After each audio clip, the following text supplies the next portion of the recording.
My biggest mistake I regret in planting boxwood. Hello, how are you? So today, I'd like to share with you my real-life gardening lessons I've learned so you won't make the same mistakes as I did. Right here is my boxwood. I gave it the best nutrients that I can give. I deep watered it regularly, especially during drought season or summer. I gave the best nutrients, the right balanced pH. It grew, but what do you think is wrong? If you notice, the leaves are yellowish.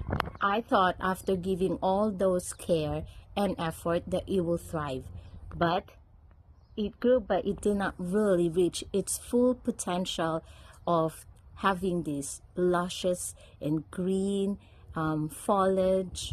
It still looks pretty, but it's aging. Like me. That's why I didn't realize that time. When 4 years ago when I planted this, I thought it would be sufficient to be placed in this container. It grew, it was so small, and I thought this is a bigger pot already or container for this plant, but I was wrong. Should have not kept it in a small container or in a pot, because eventually it is susceptible to root bond.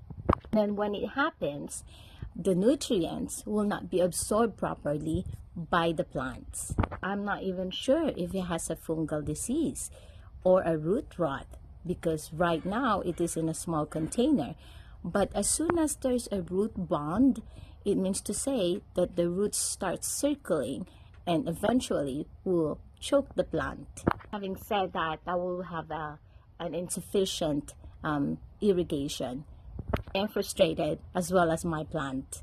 Boxwood is already a slow grower bush. So actually it can be a tree because it can stand as much as 4 feet tall, but it is mostly considered as a shrub. I'm not saying that it is bad to plant it in a container or in a pot. All I'm saying is that sometime in the future, you have to think of planting it in the ground or upsizing the container.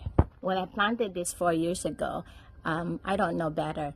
But the good news is I also planted same boxwood in ground. I'm going to show you. These are some of the boxwood that I planted at the same time.